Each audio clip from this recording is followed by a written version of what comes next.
Well, hello everyone, and welcome to Security Live. This is a show focused on AWS and AWS partners solving customers' security challenges. We are right after our Reinforce show. My name is Himanshu Verma. I lead the team of our worldwide security, identity, and governance specialists. We are subject matter experts who are here to help customers with their security outcomes using AWS and partner tools. And today I'm joined by a special co-host.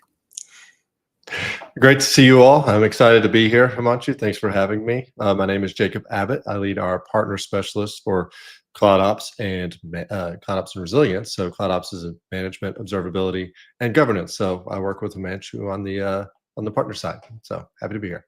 Great to have you, Jacob. As I said, this is our post-Reinforce show, so it was like a pretty exciting last week that Ryan had to take a break. I think too much fun for Ryan.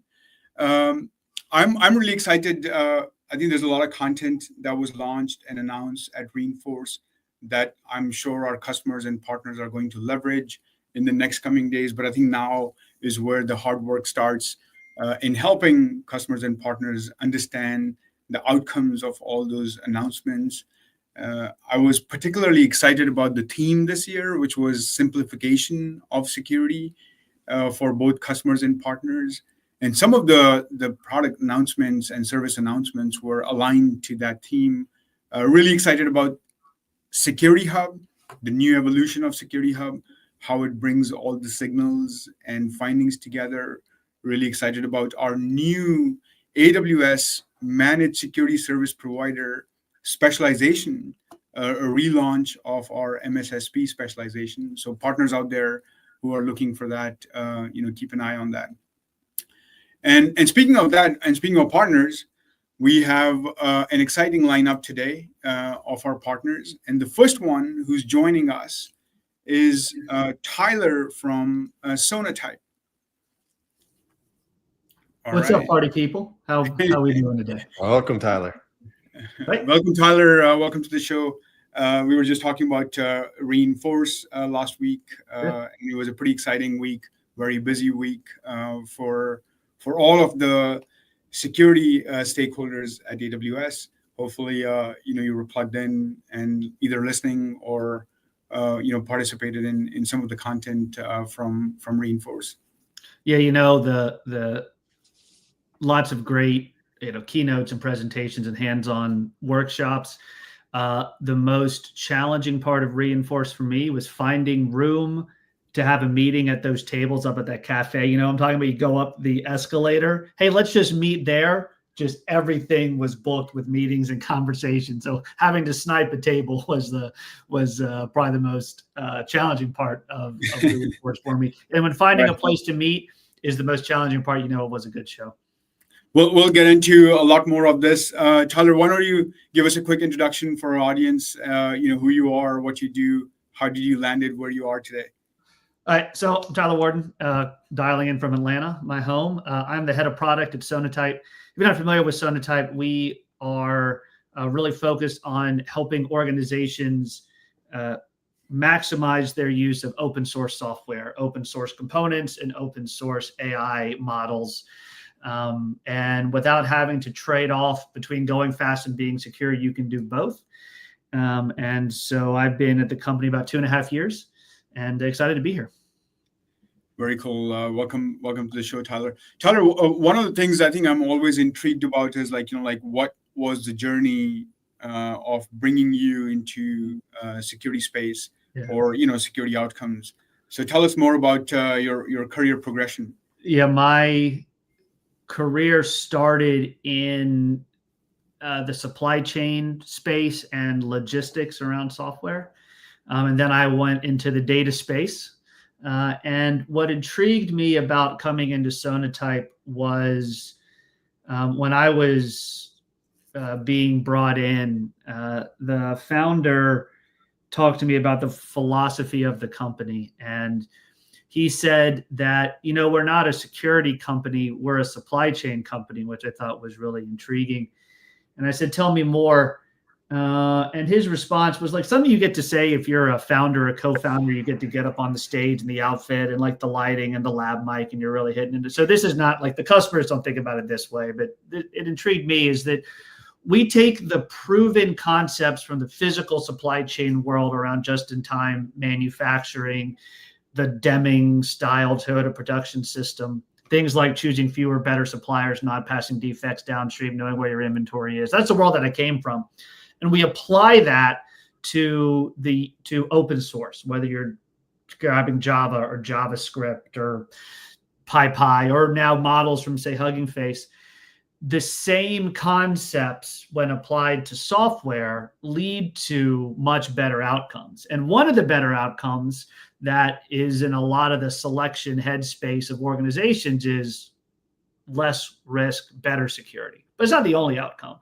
And so taking that supply chain philosophy, applying it to software, leading to outcomes like better security, less tech debt, that sort of thing. That's what really intrigued me about joining the company. So bringing a supply chain and manufacturing background and a little bit of a data and analytics background, bringing it together and kind of coming into this space has been a really interesting transition for me. Very cool journey. And I think good analogy there, I think, because supply chain is a term that's being typically used for the manufacturing world. Or, if you even talk about Amazon as a whole, Yeah. with, the e-commerce Amazon, where, you do your online shopping. I think the supply chain version of that will be very different from the software supply chain. And I think when we talk about software supply chain, like you said, there's a lot of components that go in building that end software that customers consume. Speaking of names and journeys, Sonatype is an interesting name as well. Any backgrounds on where and how that name originated? It's gold standard. I think Sona is gold. I think in Aramaic or something, some language like that when I asked about it. Yeah. So the founder, we started, if anybody listening or y'all have ever developed in Java, we were started by the folks that created Maven.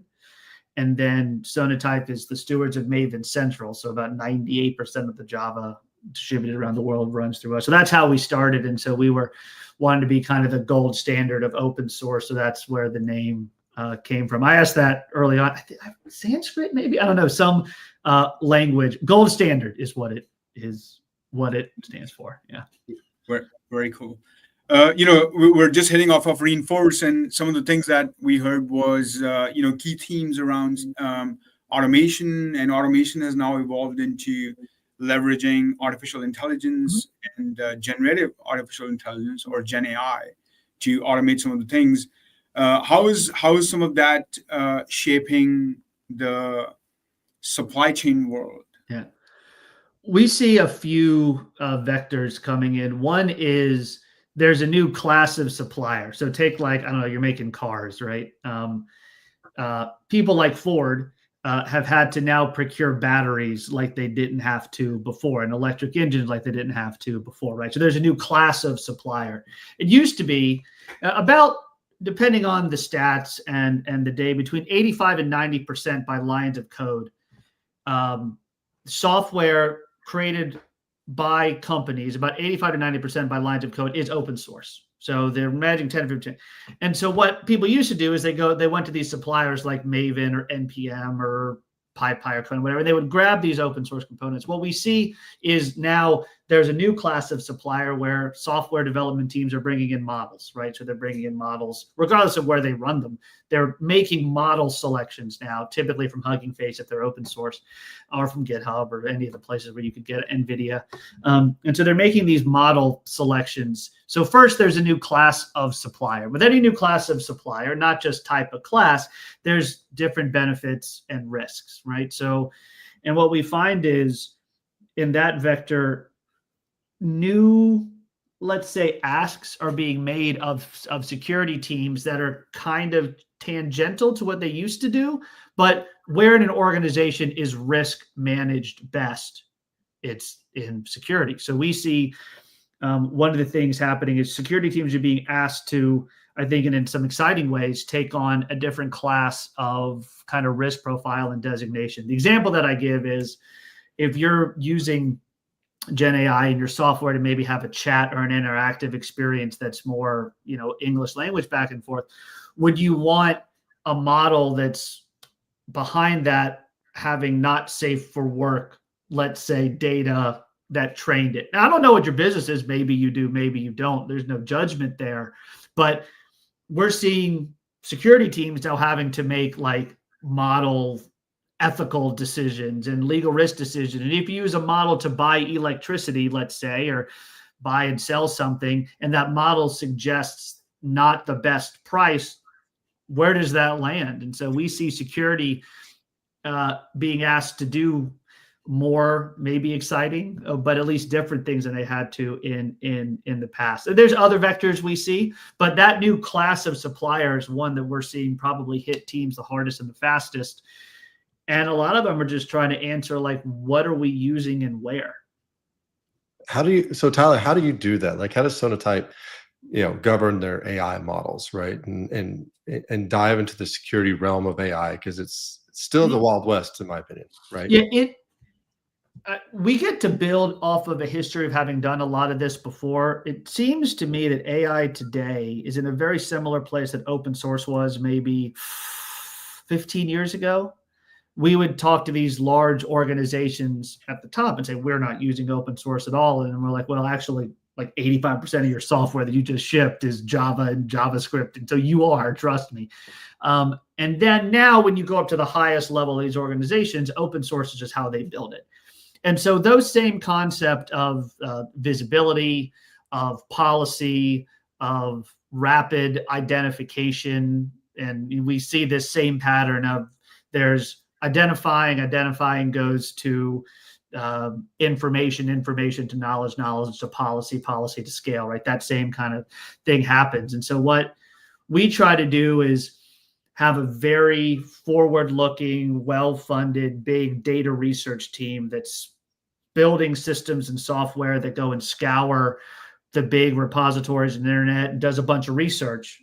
And then we feed that into the product. So we think right now it's about identifying, and then we take a very policy-centric approach. And there's policies, like if you think about open source, nobody wants a level 10 vulnerability. Like that's not a debated policy. Nobody wants it. But then there's a lot of shades of gray, right? Maybe I don't want a level 9, but I'll take it. Or I don't want a level 7, but I'll take it if my only alternative is a 9, right? And we also see a lot of derivative policy happening around, I don't like this model because it was trained off a model that came from a model from a company that I is a competitor of mine, right? So it's identification and policy and a bunch of like research and continuous work. And that's really where we try to hang our hat is we try to have the best, most accurate, fastest, broadest kind of data set and data system around open source intelligence and use that to power our software, power our partners' solutions and all that sort of stuff. So that's really where we kind of anchor that innovation. That's interesting. I think that there's if I was to break it down into like sort of like simpler terms, there are foundational models. And I think, Tyler, what I heard you say is that there's all these versions of these foundational models. And then either customers can leverage these foundational models as is, or typically they will go and do fine training by using their own data to influence that.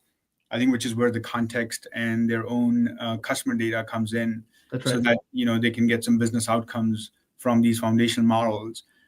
And I think what you're referring to is that the versioning itself of the foundational models that might be packaged could have some variances and differences, which is where I think Sonatype helps in. But more importantly, when you're bringing in your own fine training data, or you're trying to augment that data with contextual information, is really where that supply chain gets to unravel. That's right. Yeah, it's it's with any new class of supplier, coming back to that analogy, there is where I get it and then how I make it special and tracking that every step along the way. And we see, at least in the, we'll call it traditional open source world of components, on the security space, there's new regulations and new compliance being brought down around like software bills of material. Essentially, what we see that also now moving into the AI space, we see organizations take a little more health conscious approach. Like when I go to the food store and I'm walking down the aisle, I know I do, and lots of us will pull the box off the shelf, look at the ingredients on the side and make a determination. We're seeing more and more organizations that are buying software and using or consuming services want to look on the side of the package and see what you're using, what's in your cereal or what's in your baked good or whatever, right? And what's in your software. And so they're making that determination. So that supply chain, makes its way out into the market as well. So I think it's an opportunity for us in the security space to accelerate deals, right? What I always say, we know this, for those of us that sell software, time kills all deals, right? Anything that adds time. And so by high quality software that's proven to be that when you have to put your ingredients out there, better ingredients in the software and services that we sell leads to proven across the board, faster sales cycles, less back and forth, happier customers. And this is, I think, one of the real cool ways in the supply chain for us in security to tie what we do to a business outcome. I think companies, most business cases are either make more money, save more money, or stay out of jail, right? It's security sometimes has a hard time tying us to make more money, but the supply chain, I think, is a very clear path to adding value to the firms that we work for because of higher quality, less tech debt comes through with the better software supply chain security posture. And I think that's a really exciting part of what the supply chain world can do to help drive the bottom line, not just stay out of jail and save money. You made me kind of hungry. You said better ingredients, so I'm thinking Papa John's commercial, better ingredients, better pizza right now. Yeah, I'm kind of hungry. Yeah, living in Atlanta, right? So I'm go to lots of Braves games, and the Papa John's headquarters is like next to the Braves stadium. And I always think it's strategic. So when you're walking in and you're hungry, right, at the ballpark, you got to pass by their headquarters and all the signage. It actually put my mind towards a different analogy as Tyler was explaining this. Like how what we eat always has these list of nutritional facts and ingredients. Yeah. It seems to me like I think what we're talking about here with regards to, what is traditionally called software bill of material, or essentially like a packaged application. Yeah. You want to know like what all was in that application and what will be its nutritional facts, aka risks and or positives and negatives, before you stick it into your supply chain or the broader set of ingredients that you're about to consume. I think that'll be a good analogous comparison of like, hey, if you're conscious in deciding what you shall put in your mouth and eat, you should also be conscious in bringing in a piece of software or new technology within the organization, understanding the risks and the exposures, and then making sure everything still stays healthy.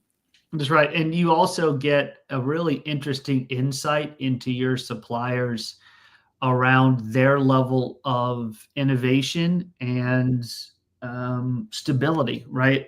When I evaluate an inbound bill of material and I see components that are 10, 12 years old, right, that they're not sticking up with their tech debt, they're not staying on top of it. So you can make better procurement decisions, better partnering decisions if you're looking to partner with an org. One of the signs of health, right? Like one of the signs of health, you put good food in your body is all of those tests your doctors run, right? Well, one of the signs of good health of any company that we're going to work with or partner with or sell to or buy from should be they've got healthy, up-to-date, secure, fast-moving, more performant, better supported, less legal risk models and components is a real good sign of, is this company one that I want to do business with and work with, right? All these insights that can come out of the software supply chain, that again, analogous to that physical one. Very, very cool. Tyler, you mentioned again, like, and Jacob mentioned this, like, the artificial intelligence governance space is like, like very well talked about topic. And this comes up all the time. Like, like we're right fresh from Reinforce, where AI security was a big topic, and this was all part of that. I know where we've now started leveraging AI to automate some of this stuff, where like, like it goes back all the way shift left, where developers are writing code, and like when you call in an open source library or a package, you can check for vulnerabilities, etc. Is Sonatype leveraging AI as well to automate some of this stuff? Yeah, we look at automation. We tack a word onto the front of that, which is reliable automation.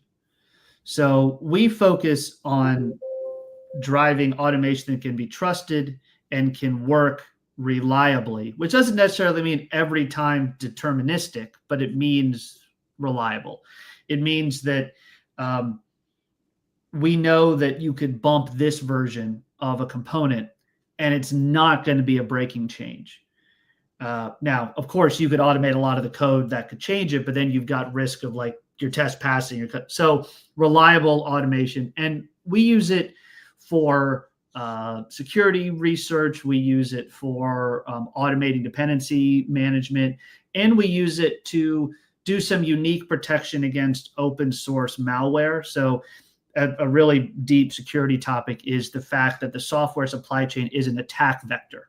Right. Is bad actors will go and take a popular open source component, put bad code in it, because if I can get a piece of malware designed to attack the developer's workstation or the CI/CD pipeline, and I can get that into NPM, and I get 1,000 downloads or 10,000 before they take it down, that's an interesting attack vector. So we do what's, I think, analogous. The best analogy is like credit card fraud detection. So a lot of AI-driven behavioral analysis on check-ins to flag potentially malicious components. So as a kind of security topic here, I'd be remiss if I didn't talk about our responsibility to our organizations to say, if you are writing code, if you have anybody that's working in Python or JavaScript or Java or C# or .NET or they're going out to the internet and they're getting components, because we all do, because it makes our lives easier. The bad guys know that people go there, and takes very little effort to get something up there before, like, for example, we catch it and have somebody take it down. It's a lot of downloads that happen there.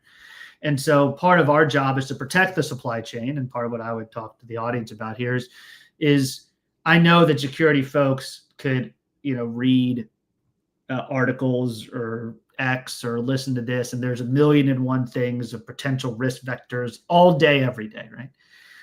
And so it's our space in the world, in the open source world. One of the things I like to evangelize is open source software is an attack vector. You should really think about how you protect your development teams against it. So don't ignore it, think about it, and, be sure that you're protected, and you can unlock, you don't have to be scared of it. Use open source, drive innovation, but protect yourself against the malware that we know is out there. And open source has been around for a long time, right? So the state of AI has obviously changed that a little bit. Yeah. Right. So I assume that's something that your tool does, right? It goes in and is able to validate those and dive into those a little bit deeper. Correct. Yeah. And we see, we do a state of the software supply chain report. It's free. So I don't mind talking about it here. It's out there, and we'd love for you to download it and reference it and link it and take the charts and graphs from it if it helps you in any way, anybody listening. But we see that most technology leaders we talk to in that survey see the use of AI driving more open source adoption, because most AI coding models, as we all know, are trained on the open source landscape. The open source landscape references other open source and other open source. So we see the use of open source, even if they don't live as long and more ephemeral, but the use of those components going up, not going down. So yeah, our software does that, and I think it's going to be a thing that's here to stay. Yeah, very cool. I think one of the things that comes up is the Open Web Application Security. Did I say that right? OWASP. Before the acronym police, comes up. So OWASP has some, top 10 large language model vulnerabilities, etc. Is that something that Sonatype's helping customers with? Yeah, we do with that. Those standards, those top 10s are always a great place to start. Our focus, I think, is on the LM top 10s, 2, 4, and 8. I forget the numbers, but we are very focused on the subset of those, just like we are. There's a lot in this security space. It's very rich. We try to be the best at open source, and so that is those OWASP, as you said, top 10 are the we focus on a subset of those and can really help organizations lock those down. Cool. Well, and I think I heard a use case where it's using artificial intelligence in Sonatype's offerings to actually protect open source policies. That's very cool. How's Amazon helping Sonatype, Tyler? Oh, well, we go to market with a software that can be deployed, that you could subscribe to our cloud version. You can run it yourself, or you can go completely air-gapped. If you subscribe to our cloud version, that is wall-to-wall on AWS. So you're an infrastructure provider. You also help provide some of the, you ready for this one? Some of the bedrock AI services. See what I did there? That was fun. Yeah. And the go-to-market partnership, the marketing partnership. So yeah, AWS has been an incredible partner to work with for a lot of reasons, but we help serve some of the largest organizations in the world. You all help serve some of those largest organizations in the world. So our joint customer base is huge, and they want us to work closer together, which is music to my ears, because we've seen nothing but benefit and upsides. If anybody is out there listening and wondering if AWS is something you want to go deeper into, we've been incredibly happy with it, both from a business perspective as well as a technology perspective. Yeah, and Sonatype's been a great partner of AWS, so we appreciate the partnership. I think you mentioned one of the things, Bedrock, where I think when customers are looking at a managed service, which is providing these foundational models, where some of that versioning and that check happens behind the scenes in a managed service format versus leveraging truly open source and working from ground up. What's the risk appetite there? For us, or for what we see in the for customers in general? Oh yeah, we see it taking the gambit.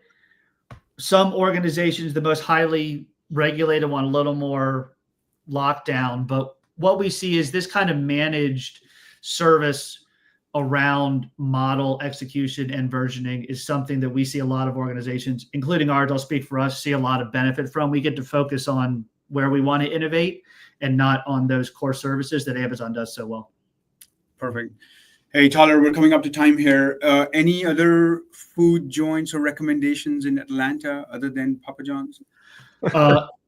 My favorite lunch spot is a Cuban place called La Fonda Latina. If you're in Atlanta, go there for some good Cuban food. That's my recommendation. That down in the Battery next to the baseball? No. But the one in the one in Buckhead. That's one you got to go to. Got it. Awesome. Hey, thanks for your time, Tyler. We're at time, audiences. Stay tuned for our next episode here. But Security Live streaming every other Tuesday, 8 to 9 Pacific time. Good seeing you, Tyler. Thanks, Himanshu. Thanks. Cheers, y'all.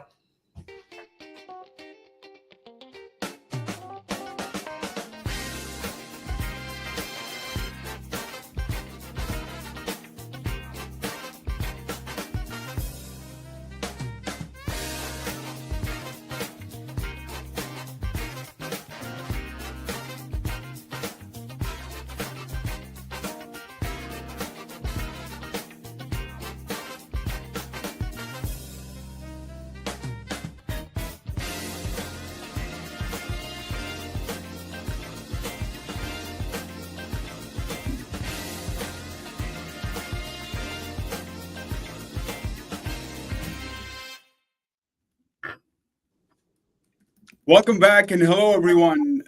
This is Security Live. Thanks for tuning in. This is a show focused on AWS and AWS partners solving security outcomes for our customers. Speaking of security outcomes, my name is Himanshu Verma. I lead the team of our worldwide security specialists that are subject matter experts in helping customers orchestrate their security outcomes using partner tools as well as AWS native services. I'm one of your co-hosts, and I'm today joined with a special co-host guest. Hi, everybody. My name is Jacob Abbott. I lead our partner specialist for Cloud Ops and Resilience, which includes observability and management and governance and financial operations or FinOps. I'm excited to be here with Himanshu. I've done a few live ones of these, but excited to be here on the virtual channels. Yeah, Jacob, speaking of live ones, we were live actually in studio last week from Reinforce, which was one of our primary learning conferences for security builders and security practitioners. And it was a very busy and exciting week. A lot of key announcements from the AWS CISO, Amy Herzog's doing the keynote, and Justin Brantley-Coons, who leads the specialist and the partner specialist org, getting up and relaunching and reimagined AWS managed security service provider specialization. So partners and customers out there looking for the reimagined MSSP specialization, please look out for that. All of the key launches from Reinforce were pretty exciting, especially tied to the theme of simplifying security, which is something near and dear to all the things that we talk to customers about and partners about. So I'm really excited to see how our customers are going to adopt some of those key features and new services that were announced. Anything that stood out for you from Reinforce? Other than my feet have stopped hurting finally after running back and forth. I mean, MSSP for us was big, right? So all of the new modifications and changes we did, we launched that, 3 or 4 years ago. We relaunched it now to kind of to align it more with the customer vision. What was your favorite? Because there was so many announcements on the. I think there were so many announcements. Going with the theme of simplifying security, for me, one of the biggest and I believe they'll have a really good impact on customers is the reimagined security hub, where we have all these primitives for detections, bringing in findings from AWS and other tools, and then how does the correlation happens for the easy outcomes. I was also very excited about the native integrations and simplifications around web application firewall with CloudFront, the network firewall experience. So all those themes around simplifying security were unbelievable. And I think that's something that our customers will really appreciate. And speaking of simplifying security, I think our next partner on the show is actually working towards that day in and day out. So let's welcome our partner who's joining us on this show today, Ryan from Cribl. Ryan, give us a quick introduction, where you are, what's your role, what are you up to these days? Yeah, Himanshu, Jacob, thank you for having me. Ryan Conway, I'm on the product management team at Cribl. I've been here for 3.5 years, calling in from Cincinnati, Ohio. I would like to start by asking you a question, Himanshu, on what happened to those glasses that you were wearing at Reinforce last week. I saw a highlight. It sounded like you lost a bet. Yeah, we definitely did lose a bet with our production team. Thanks to the production team. Those glasses, only come in for the live shows where we are actually live. There's a lot of props, and I think the focus is to know your host better. But yes, next time we are live with you at one of the locations, we will take that bet any day again. So I think we just made another connection here. Ryan just said he was in Cincinnati. Yeah, right? I was going to ask, are you guys neighbors? We're apparently neighbors because I'm in Cincinnati as well. Great. Yeah. Jacob, I grew up here and then went away for school, and I was in North Carolina after school. Then I went to Denver. I just moved back 2 months ago. So the city's changed so much, and trying to explore as many new restaurants. And well, there's quite a few. I have to ask, I know we're live, but we're at native. Are you in what part of Cincinnati? I'm in Hyde Park. Okay, so not far. I'm over in Yeah, Anderson. you? So I'm over in Anderson. Okay, great. So not All far. right. Yeah. Awesome. This is great. Maybe we'll close out on some barbecue spots, which is Not a lot of is- barbecue here, but we'll is get that there. a I think Cincinnati Jacob might be barbecue? thinking of a different food spot, but we don't need to get into that. Yeah, Yes. we'll go there next. Speaking of cool things, Ryan, tell us more about Cribl and what Cribl's been up to. Yeah, so for those who aren't aware of what Cribl is, Cribl really arose from a need for better control and choice within an ever-growing security and IT data universe. Cribl is very unique in that we kind of defined our own product sector. We help customers within kind of a security space that a lot of folks joining this call are very familiar with, mainly the fact that there's kind of a data explosion kind of happening right now. One of the things that we point to within big market research studies, it's showing that security and IT teams are dealing with 28% annual compounding growth rate of data. What they need to do their jobs, data that they need to analyze, that they need to store, that they need to get to the right teams to do their jobs. And then comparatively, the budgets and resources to manage that growing data is not really keeping up. That's staying relatively flat from year to year. And Cribl really emerged and resonated with customers from day one within that space.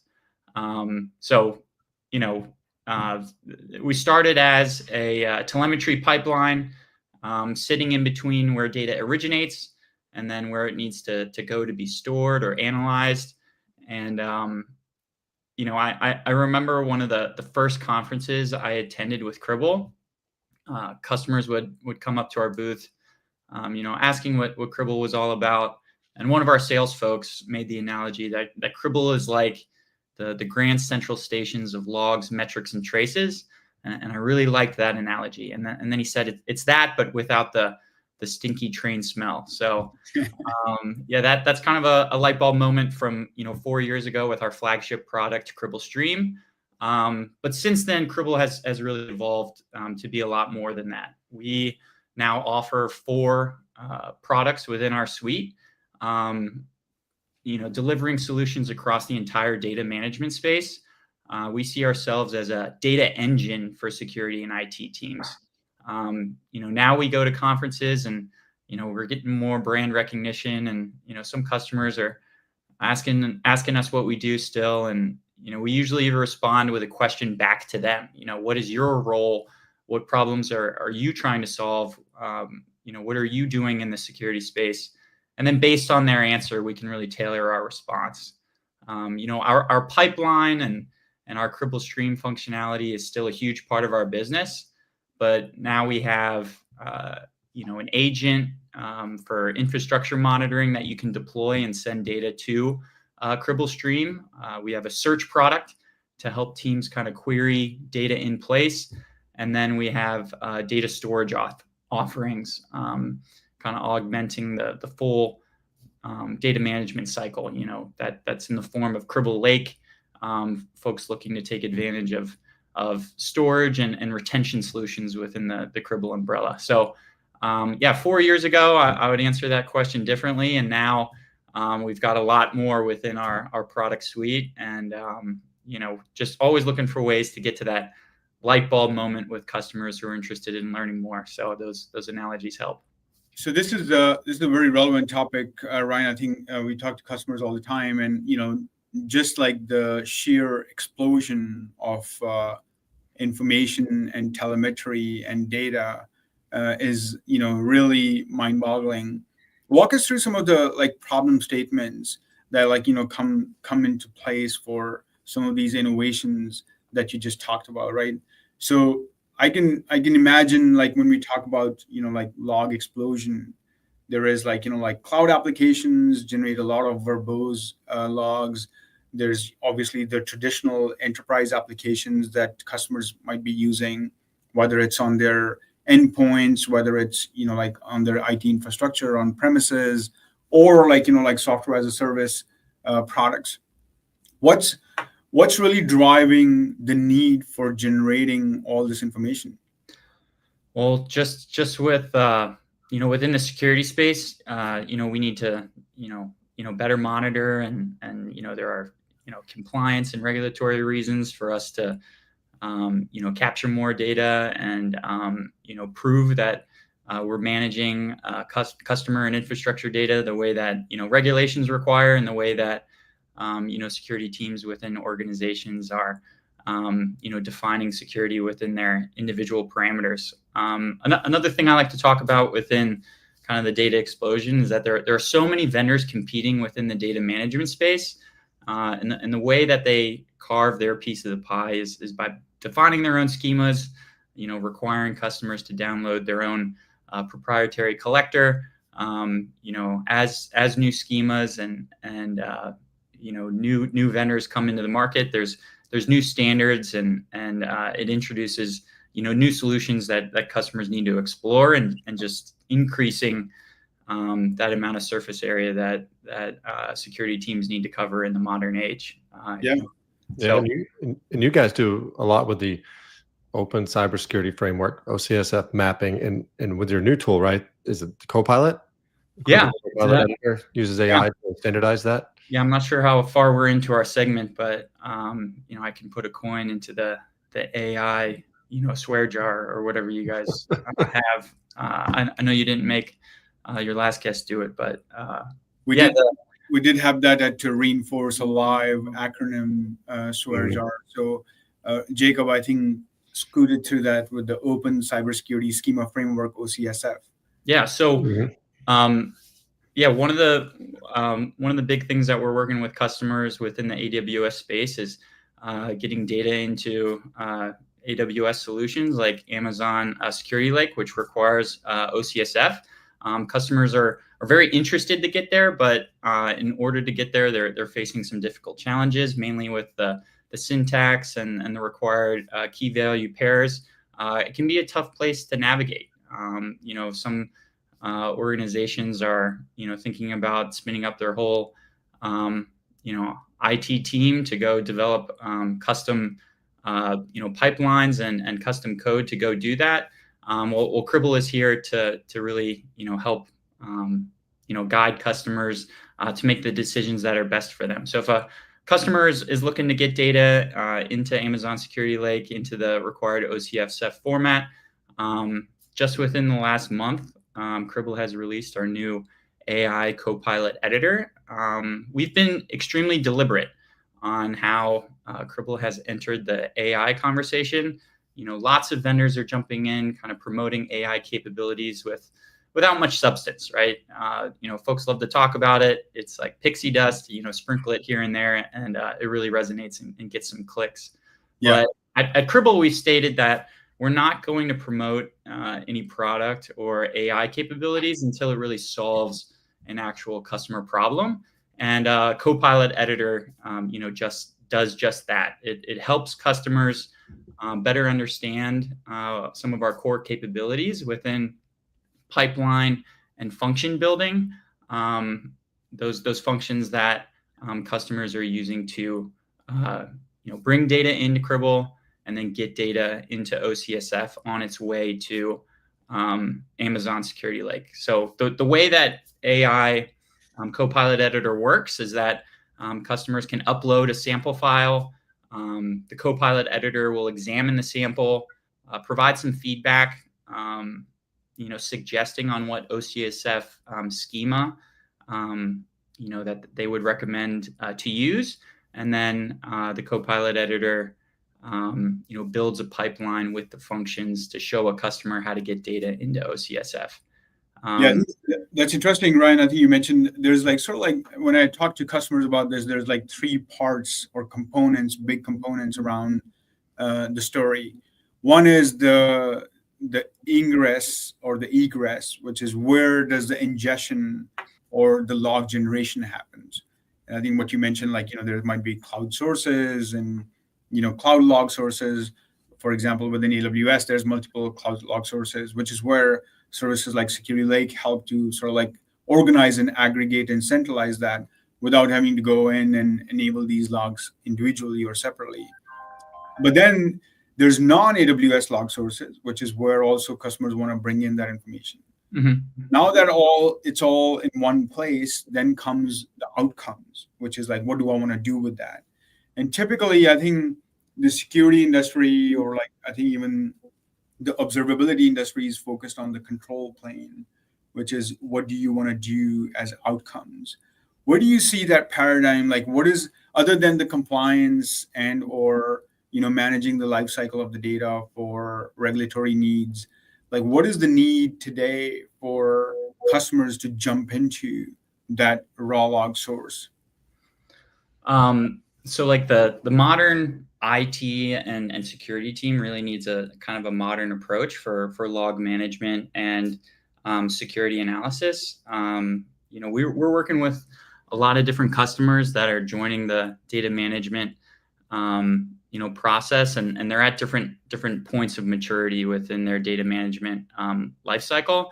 Some folks are kind of stuck within kind of a legacy solution where all their log sources are being captured and all are just going straight into their SIEM vendor.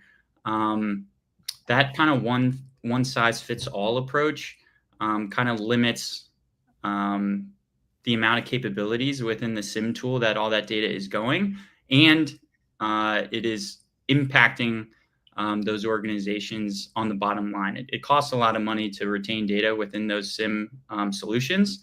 So Cribl is helping these organizations manage logs, bring in everything, and then we can help kind of filter logs, filter out segments of data that need to go into real-time threat analysis SIEM solutions, and then filter out a smaller or kind of warm data going into a security lake solution or a Cribl lake solution. And then you can also use Cribl to send a full fidelity copy to object storage like Amazon S3. And in taking that kind of tiered approach, then you get the benefit of license optimization within each one of those tiers.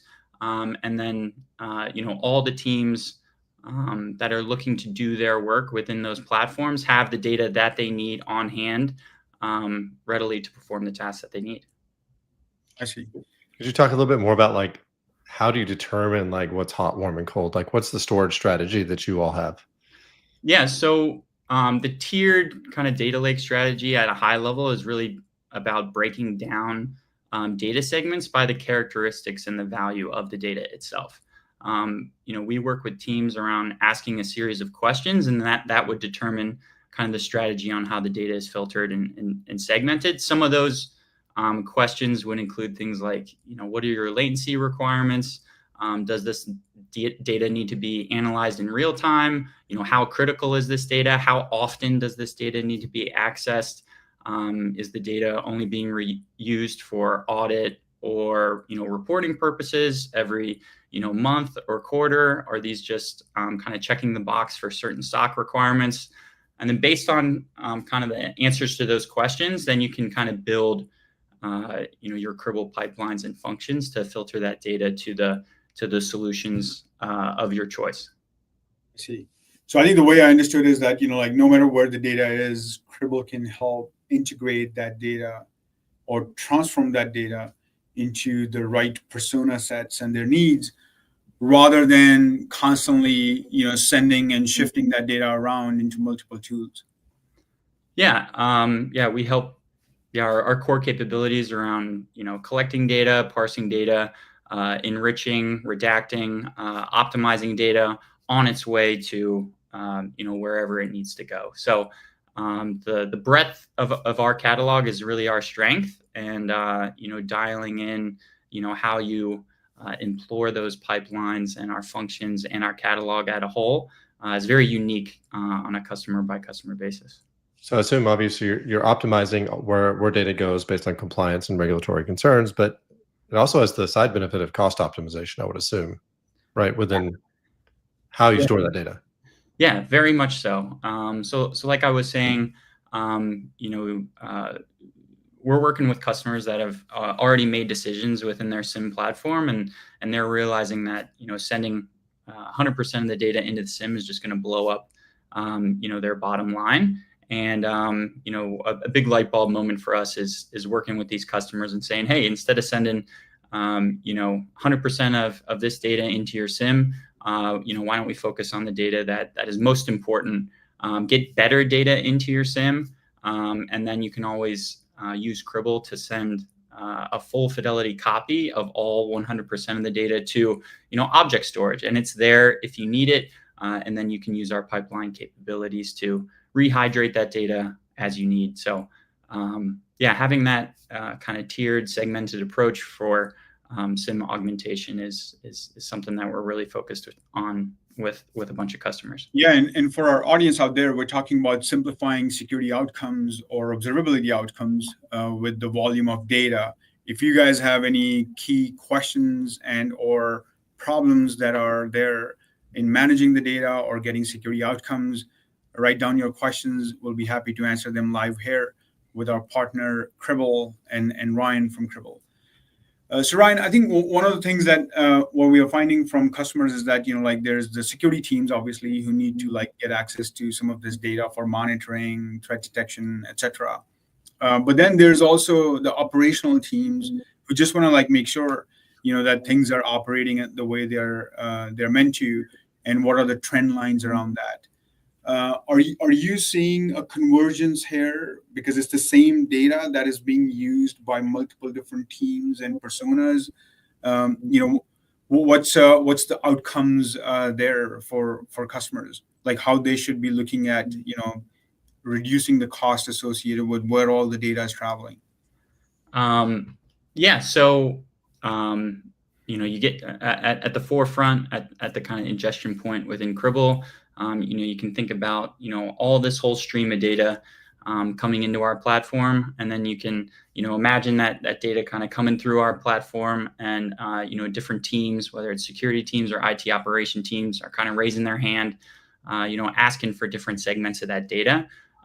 So instead of having one stream of data with everything going to the security team, and then setting up the infrastructure to do the same thing with your IT operations team, you can do all that within Cribl, where it's a single stream, and then our filter capabilities can kind of segment that data and bring it to a customer without additional cost. Ingest it one time, use Cribl to kind of filter it to the teams in areas that it needs to go, and in doing so save time, infrastructure, and manage it under one single platform within Cribl.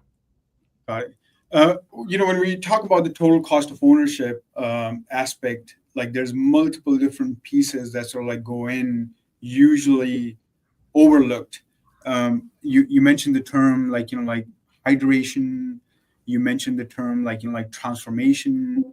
So these are things that are happening today because I think there's multiple different form factors of these logs and proprietary formats, which obviously require a lot of work and infrastructure that goes in to normalize that. So I think that's where I would assume something like Open Cybersecurity Schema Framework or the OCSF and open standards help. And so when customers are leveraging something like the stream service, is that true that they can sort of remove that burden of the infrastructure or the additional needs of transformation?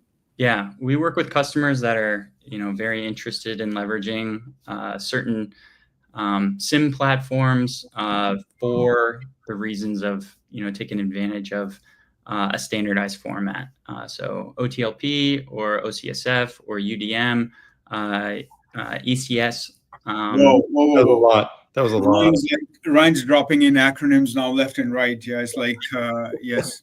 You could just put that on my tab, but there's the picture that I'm trying to portray is that there are all these different SIEM solutions with their own schemas that require the data to be in that format in order to take advantage of those SIEM solutions, and customers are really interested to take advantage of that, but migrating and moving the data into those required formats can be a huge pain, even so much as to kind of hinder organizations from adopting those solutions that may work best for them.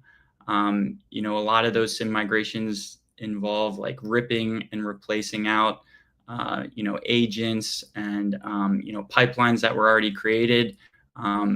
Getting into a new SIEM or a new schema can sometimes take 6 months, 18 months with certain organizations, depending on the size of the data. And one of the things that I love to highlight within Cribl is the flexibility that we offer. We do not require any type of proprietary agent to be installed. You can just use your existing log forwarders to send a copy of the data to us, kind of prove out the value within Cribl without interrupting your production data flow. And then in doing that, send the data to your SIEM or do some, testing within our pipelines on getting data into OCSF.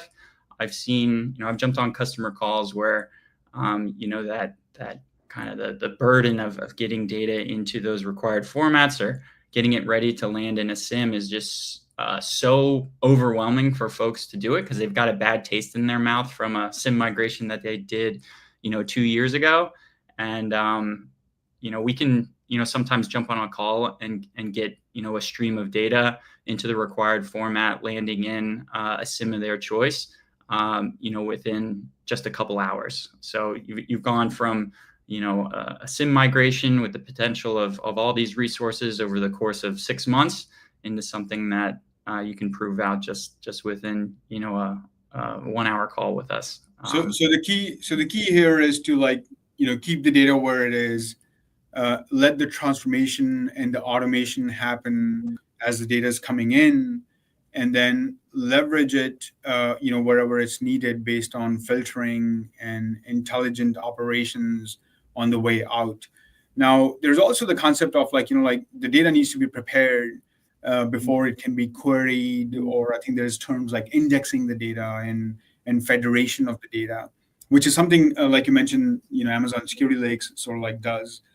Is that something on the outstream as well that you can prepare the data, or is that where you were using the term hydration for?